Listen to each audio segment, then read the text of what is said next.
College का नया सत्र शुरू हो चुका था। नए स्टूडेंट्स के चेहरे पर नई उम्मीदें और सपने झलक रहे थे। इन्हीं चेहरों के बीच हिमांशु भी था, एक शांत, गंभीर और खुद में खोया रहने वाला लड़का। उसे दोस्त बनाना पसंद नहीं था, लेकिन दो लड़कियों ने उसकी जिंदगी में हलचल मचा दी। आस्था आस्था एक रहस्यमयी लड़की जो क्लास में सबसे अलग रहती थी, हमेशा अकेली, गहरी सोच में डूबी हुई। उसकी आंखों में अजीब सी उदासी थी, जैसे वह किसी से दूर जाने की तैयारी में हो। दूसरी तरफ रिया थी, हंसमुख और जिंदगी को खुलकर जीने वाली। वह हर किसी की पसंदीदा थी और शायद इसी वजह से वह हिमांशु से भी घुलना मिलना चाहती थी। धीरे धीरे तीनों की दोस्ती गहरी होती गई। रिया और हिमांशु हर जगह साथ रहते, जबकि आस्था हमेशा दूर दूर रहती।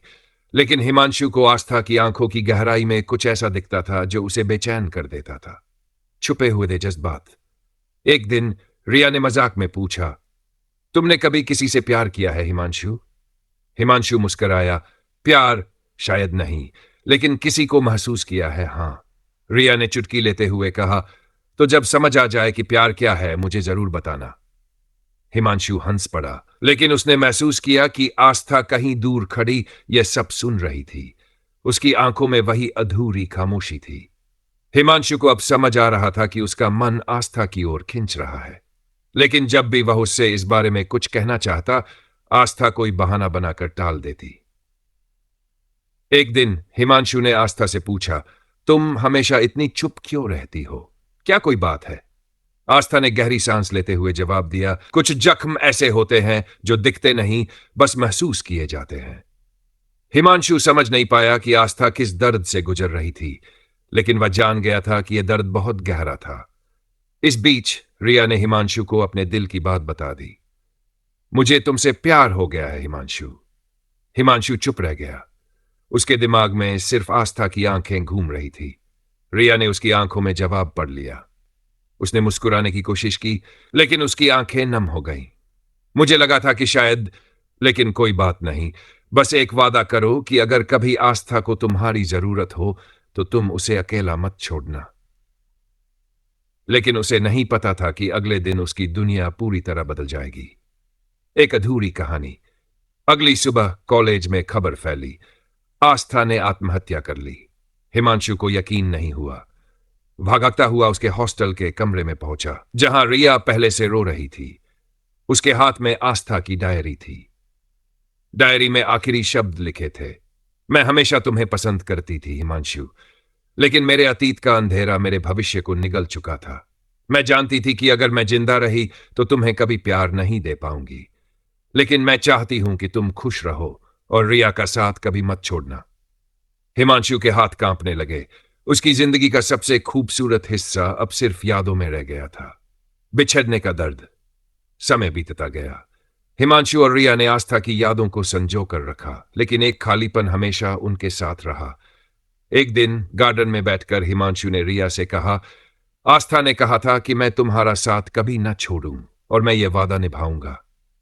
रिया ने हल्की मुस्कान दी, लेकिन उसकी आंखों में वही अधूरी मोहब्बत झलक रही थी। कभी कभी प्यार सिर्फ पाने का नाम नहीं होता, कभी कभी यह खोने की कला भी होती है। कुछ कहानियां खत्म नहीं होती, बस किसी मोड़ पर थम जाती है। आस्था की मौत के बाद कॉलेज का हर दिन हिमांशु और रिया के लिए एक बोझ बन चुका था। क्लासरूम, लाइब्रेरी, कैंटीन, हर जगह आस्था की यादें थी। वह उनकी जिंदगी का हिस्सा थी और अब उसकी गैर मौजूदगी उन्हें भीतर से तोड़ रही थी। रिया, जो हमेशा चंचल और खुशमिजाज रहती थी, अब चुप रहने लगी थी। उसकी हंसी में भी अब उदासी झलकने लगी थी, लेकिन वह कोशिश कर रही थी कि हिमांशु को संभाले।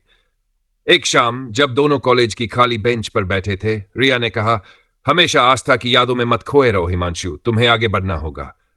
हिमांशु ने बिना कुछ कहे आसमान की तरफ देखा। कैसे आगे बढ़ूं जब हर रास्ते पर सिर्फ वही दिखती है? रिया चुप हो गई। उसने हल्के से हिमांशु का हाथ पकड़ा और बोली, मैं हूं ना तुम्हारे साथ। हिमांशु ने उसकी आंखों में देखा। वहां कुछ था, एक अनकहा इकरार, एक अनसुना दर्द, छुपे हुए एहसास। हिमांशु ने खुद को संभाल लिया, लेकिन अंदर कहीं न कहीं आस्था की यादें उसे चैन से नहीं जीने दे रही थी।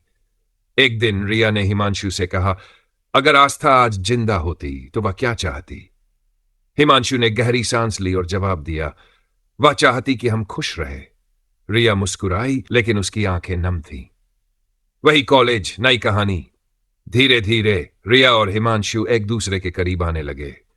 रिया ने अपनी जिंदगी को फिर से खुशहाल बनाने की कोशिश की और हिमांशु भी उस दर्द से बाहर निकलने की कोशिश कर रहा था। एक दिन रिया ने हिम्मत जुटाकर कहा, हिमांशु, अगर मैं कहूं कि मुझे तुमसे प्यार हो गया है तो? हिमांशु चुप हो गया। उसने रिया को देखा, लेकिन उसकी में आस्था की परछाई झलक रही थी।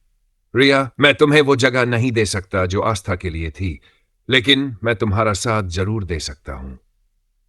रिया मुस्कुराई, लेकिन वह जान गई कि कुछ जख्म कभी पूरी तरह नहीं भरते। आखिरी मोड़ बाद एक दिन हिमांशु और रिया उसी पुरानी कॉलेज बेंच पर बैठे थे जहां वे आस्था की मौत के बाद पहली बार साथ आए थे। हिमांशु ने धीरे से कहा, रिया, मैंने सोचा था कि मैं कभी प्यार नहीं कर पाऊंगा, लेकिन शायद मैं गलत था। रिया ने उसकी तरफ देखा। मतलब? हिमांशु ने हल्के से उसका हाथ पकड़ा। मतलब, मैं अब आगे बढ़ने के लिए तैयार हूं। मैं भी तुमसे प्यार करने लगा हूं। रिया की आंखों में आंसू आ गए।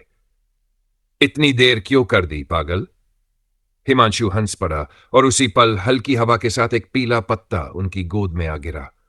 वह पत्ता कहीं दूर से उड़कर आया था, शायद आस्था की तरफ से उनकी अधूरी कहानी को पूरा करने के लिए। कुछ कहानियां खत्म नहीं होती, बस किसी मोड़ पर नया रास्ता ले लेती है। शाम रिया के लिए सबसे खास थी। जिस प्यार का उसने सालों इंतजार किया था, आज वही प्यार उसकी आंखों के सामने साकार हो रहा था। हिमांशु का इकरार किसी जादू से कम नहीं था। रिया की आंखों से आंसू छलक पड़े। काश आस्था ही देख पाती, उसने धीमे से कहा। हिमांशु ने मुस्कुराकर उसकी हथेलियों को थाम लिया।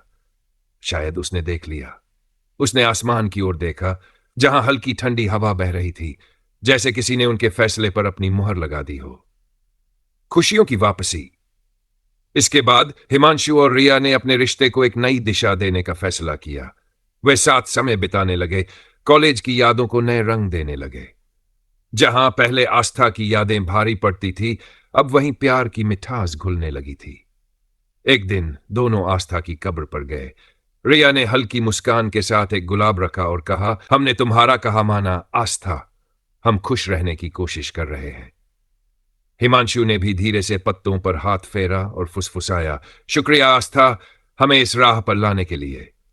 हवा में एक हल्की सरसराहट हुई, जैसे आस्था ने कहीं से जवाब दिया हो। प्यार का इम्तिहान समय बीतता गया। हिमांशु और रिया अब साथ थे, लेकिन कहीं न कहीं हिमांशु के दिल कोने में आस्था की यादें अब भी जिंदा थी। रिया ने कभी शिकायत नहीं की, लेकिन वो जानती थी कि किसी के अतीत से लड़ना आसान नहीं होता। एक दिन जब वे साथ बैठे थे, रिया ने हंसते हुए पूछा, क्या तुम मुझसे सच में प्यार करते हो, हिमांशु? हिमांशु चुप रहा। उसने रिया का हाथ थाम लिया और गहरी सांस लेकर कहा, प्यार की परिभाषा हर किसी के लिए अलग होती है। रिया, मैं आस्था को भूला नहीं सकता, लेकिन इसका मतलब यह नहीं कि मैं तुम्हें कम प्यार करता हूं।